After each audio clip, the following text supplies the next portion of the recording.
नमस्ते दोस्तों, मैं संध्या आप सबको को यूट्यूब चैनल में स्वागत करती हूँ। तो आदिकाल से संबंधित प्रश्नोत्तरी करा रही थी, तो 82 प्रश्न हो गया था। उसके बाद आज मैं कराऊंगी। तो 83 नंबर से है कि आदिकालीन जो रासो साहित्य की प्रमुख प्रवृत्तियों से संबंधित कौन सा कथन वे सही नहीं है। रासो साहित्य की प्रवृत्तियां से संबंधित कौन सा कथन है वे सही नहीं है। तो रासो काव्य से संबंधित आप अच्छे से पढ़े होंगे तो इसका आंसर बतला पाइएगा। तो ऑप्शन नंबर ए में है कि इस साहित्य में राष्ट्र प्रेम का सुंदर चित्रण किया गया है। बी में है युद्धों का सजीव वर्णन एवं साहित्य का अन्यतम विशेषता है। और ऑप्शन नंबर सी में है इसमें शौर्य और विलासिता का स्वाभाविक और जीवंत चित्रण हुआ है। ऑप्शन नंबर डी में है श्रृंगार रस और वीर रस का एक साथ चित्रण इसकी महत्वपूर्ण विशेषता है। तो इनमें से आपको गलत कौन सा कथन है आपको चयन करना है। तो इसका सही आंसर क्या होगा। तो इसका सही आंसर ये तीनों सही है, बट इसमें रासो का विशेषता इसमें प्रमुख प्रवृत्ति में नहीं आती है कि इस साहित्य में राष्ट्र प्रेम का सुंदर चित्रण नहीं किया गया। रासो में राष्ट्र प्रेम का चित्रण नहीं किया गया है, तो ऑप्शन नंबर ए है वे सही होगा। अगला प्रश्न है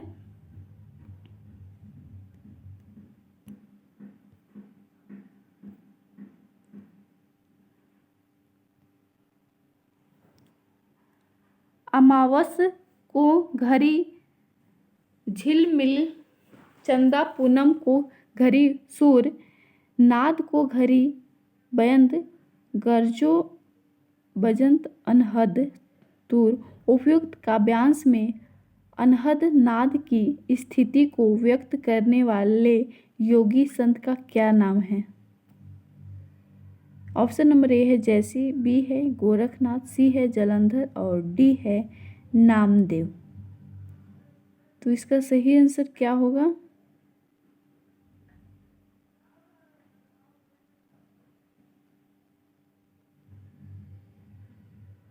तो सही आंसर है ऑप्शन नंबर बी है वे सही होगा, गोरखनाथ। अगला प्रश्न है भाषा की कसौटी पर यदि ग्रंथ को कसते हैं तो और भी निराश होना पड़ता है, क्योंकि वह बिल्कुल बेठिकाने हैं। उसमें व्याकरण आदि की कोई व्यवस्था नहीं। आचार्य शुक्ल का यह कथन किस ग्रंथ के संदर्भ में है।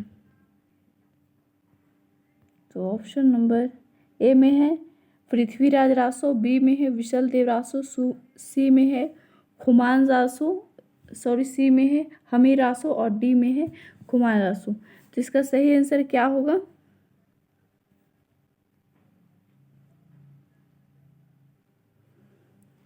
तो सही आंसर है ऑप्शन नंबर ए सही है, पृथ्वीराज रासो।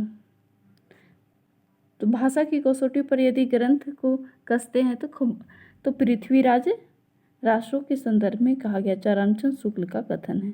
अगला प्रश्न है निम्नलिखित में से किस रचना में कड़वक शैली का प्रयोग नहीं हुआ है।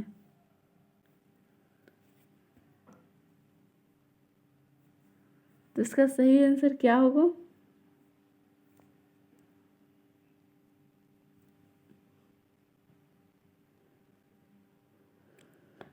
तो सही आंसर है ऑप्शन नंबर सी है वे सही होगा,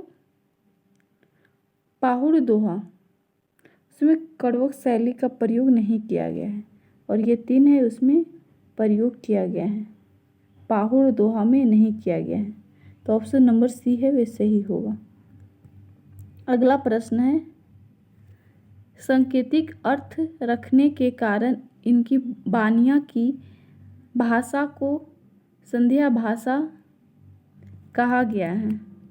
सिद्ध को, नाथ को, सूफी को या कबीर। तो सही आंसर क्या होगा।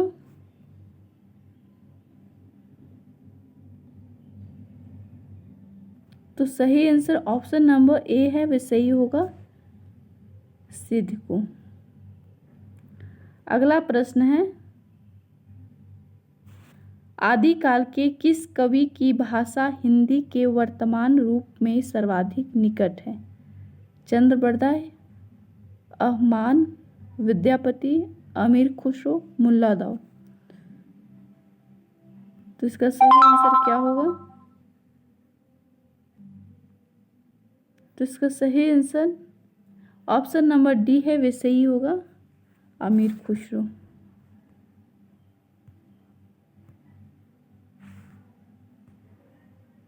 अगला प्रश्न है, पृथ्वीराज रासो में प्रमुख रस कौन सा है?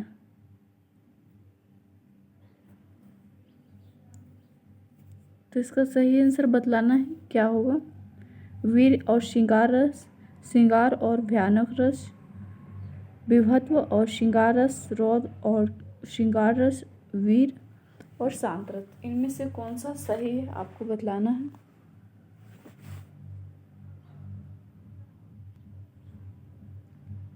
तो इसका सही आंसर है ऑप्शन नंबर ए सही होगा, वीर और श्रृंगार रस। ऑप्शन नंबर ए सही है। अगला प्रश्न है,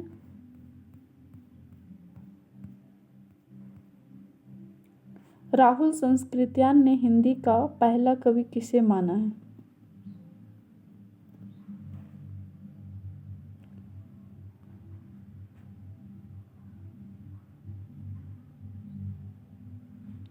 तो इसका सही आंसर क्या होगा? तो राहुल संस्कृत ने हिंदी का प्रथम कवि सरापा को माना है। ऑप्शन नंबर डी है, वे सही होगा। अगला प्रश्न है, सीधो की बानियों को हिंदी काव्य धारा के नाम से किसने संग्रहित किया है? तो इसका सही आंसर क्या होगा?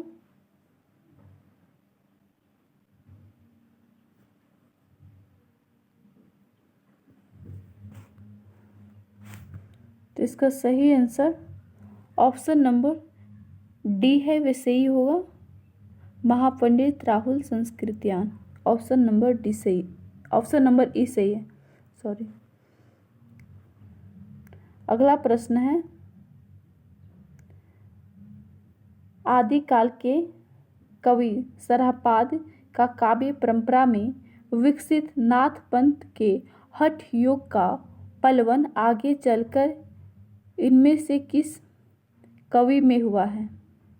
जैसी, तुलसी, कबीर या देवसेन।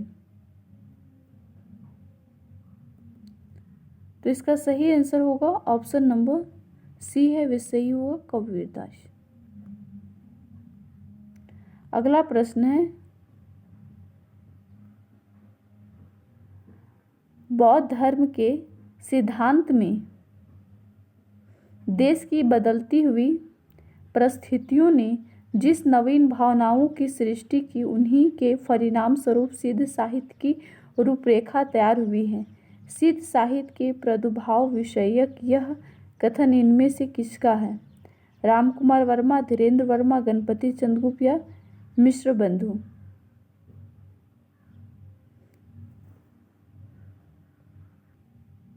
तो इसका सही आंसर होगा ऑप्शन नंबर ए है, वे सही होगा रामकुमार वर्मा।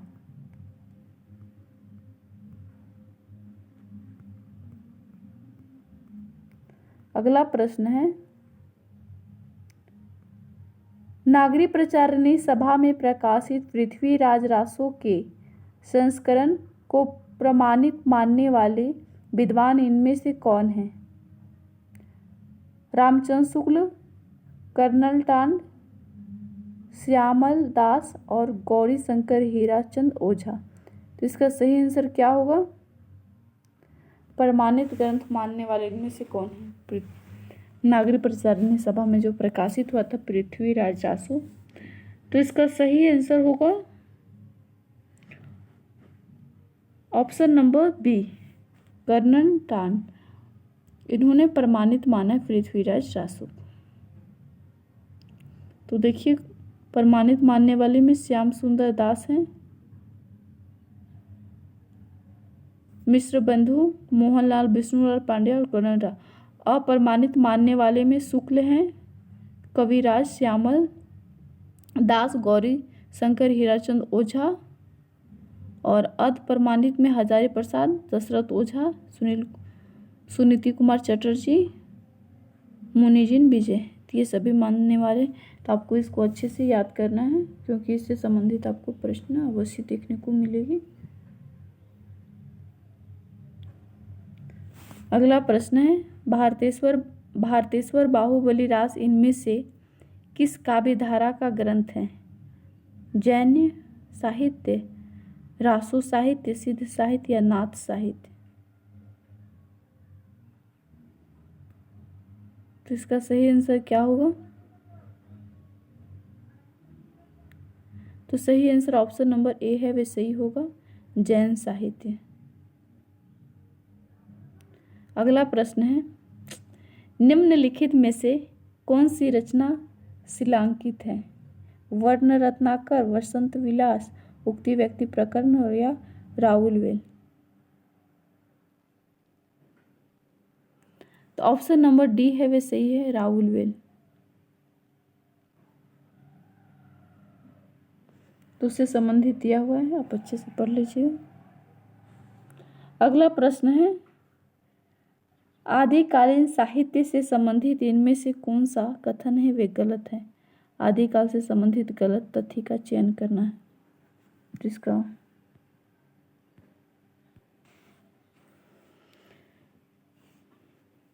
तो दोहा आदिकालीन अपभ्रंश साहित्य का प्रमुख छंद है। दोहा कोश और चर्या गीतों की भाषा शैली में कोई अंतर नहीं है। चर्या पद एक प्रकार के गीत होते हैं जो सामान्यतः अनुष्ठान के समय गाए जाते हैं। और ऑप्शन नंबर डी है कि आदिकालीन बौद्ध साहित्य में दोहा कोश के साथ साथ चर्या पद की भी रचना की गई है। तो इसका सही आंसर क्या होगा? तो ऑप्शन नंबर बी है, वे सही होगा। दोहा कोश और चर्या पद की जो भाषा में कोई अंतर नहीं है, ये दिया हुआ है तो अंतर होता है। ऑप्शन नंबर बी है, वे गलत था। अगला प्रश्न है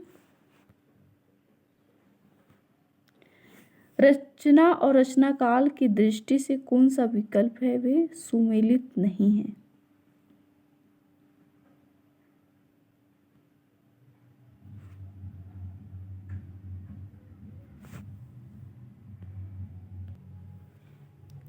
तो इनमें से कौन सा है वे गलत है? तो ऑप्शन नंबर ए है, वे गलत है।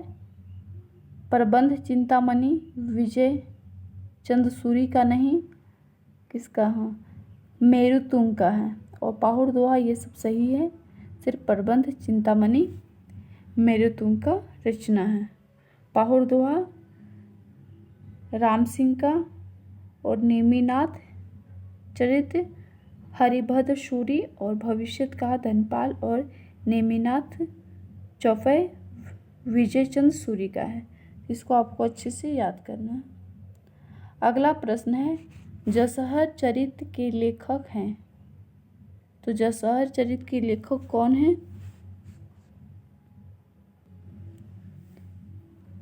तो इसका सही आंसर है ऑप्शन नंबर बी, पुष्पदंत।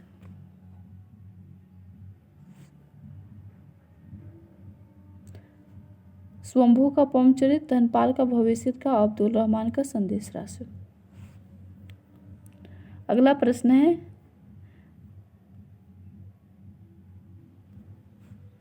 दव्य सहाव पयास नामक अपभ्रंश में लिखित ग्रंथ की रचना किसने की है? आशुंगु, शलिभद्र सूरी, देवसेन या जिनधर्म सूरी? तो इसका सही आंसर क्या होगा? तो ऑप्शन नंबर सी है, वे सही होगा, देवसेन।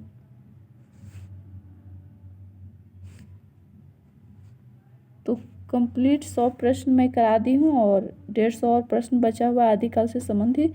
उसके बाद फिर भक्ति काल से संबंधित प्रश्न लेके आऊँगी। और आज का आपको एक क्वेश्चन है, उसका आंसर आपको देना है। जो संदेश राशक किस प्रकार का काव्य है? संदेश राशक है वे किस प्रकार का काव्य है, सभी को कमेंट करके बतलाना है। प्रबंध काव्य है या खंड काव्य या महाकाव्य या मुक्तक काव्य? संदेश राशक।